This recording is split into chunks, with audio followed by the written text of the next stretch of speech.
never an abstract concept that the United States should not torture, not only because it does not work and breaks international law, but also because it would only increase the chances that our enemies would torture our own soldiers.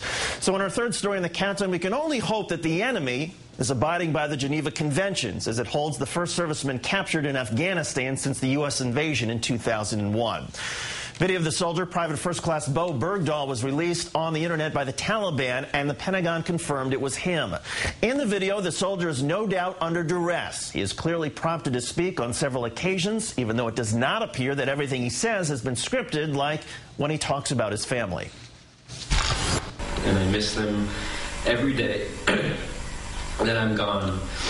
I miss them, and I'm afraid that I might never see them again, and that I'll never be able to tell them that I love them.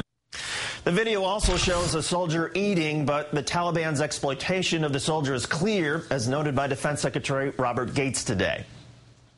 Our commanders are sparing no effort to find this young soldier. And I also would say my personal reaction was one of disgust at the exploitation of this young man. Private Bergdahl disappeared on June the 30th. He had left his small outpost in Paktika, Afghanistan, according to U.S. military officials. Taliban commander Mulvi Sanjin claims that Bergdahl was drunk when he was captured, returning back to his car after visiting a military post in the Yusuf Kel district. A U.S. military source denies the claim that Bergdahl was drunk. But the lack of clarity on when Private Bergdahl was vulnerable to capture prompted an outrageous comment in the matter from one of our own, retired Army Lieutenant Colonel Ralph Peters. In a televised interview this weekend, quote, "I want to be clear. If, when the facts are in, we find out that through some convoluted chain of events he really was captured by the Taliban, I'm with him. But if he walked away from his post and his buddies in wartime, I don't care how hard it sounds. As far as I'm concerned, the Taliban can save us a lot of legal hassles and legal bills." Let's bring in George Washington University law professor Jonathan Turley. Jonathan, good evening. Hi. We will discuss the other implications in a moment, but first, what on earth did Colonel Peters think he was accomplishing by saying such a thing? I'm not too sure. I was shocked when I read the quote this afternoon. You know, it's a very dangerous thing to tell the enemy that the soldier you're holding is not very valuable to us, because they can then find him as a symbol of a different kind. They can abuse him, torture him, because Colonel Peters is suggesting that we really don't care if this guy comes back alive. And what's really shocking is his statement that he goes on to say, look, this guy is obviously a liar. And the one thing we know is that this soldier's a liar because he made these statements.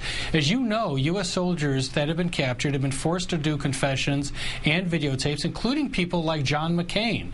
And we don't call them liars. I don't know about this Colonel Peters or whether he's ever been in combat. I personally never made it above Weeblo. But I think that, you know, you really are insulting not just the military, but the American people when you say that someone who is in the hands of terrorists, who is shown on films like this, saying statements like this, is clearly a liar who we don't necessarily want to see again alive. ABC News is reporting that Private Bergdahl may have been moved to Pakistan, according to two sources in the U.S. and Afghan military, which could make matters even more complicated. So in the short term, what is the best way for military officials to formulate their own statements as long as Bergdahl is still detained? Well, I actually think Secretary of Defense got it just right. The comparison between him and Colonel Peters was remarkable. You know, we have to obviously continue to express our support and our need to get this soldier back. But Pakistan creates a difficult problem for us. We do have a principle in international law of hot pursuit. We've used that principle before. We pursued Pancho Villa, for example, into Mexico under a theory of hot pursuit. It's actually a theory that comes from the law of the seas. It's actually mentioned in a couple of conventions of the seas, but we've relied upon it. But of course, Pakistan is our ally. It's not some hostile nation. And so going into Pakistan with a manned force as opposed to predator drones has always been highly controversial. And if we do it, we could destabilize the Pakistani government further. But it's clear that the American intelligence does not trust the Pakistani intelligence, and that creates a difficult legal question. of whether we can go in force. My guess is that if we find that he is on that border, they're going to argue hot pursuit and they're going to move in. The long view of how we should treat detainees is something we've discussed with you many times, the idea that the United States should never torture detainees ever. This capture of Private Bergdahl is obviously bad enough for him without having to worry about those other possible consequences.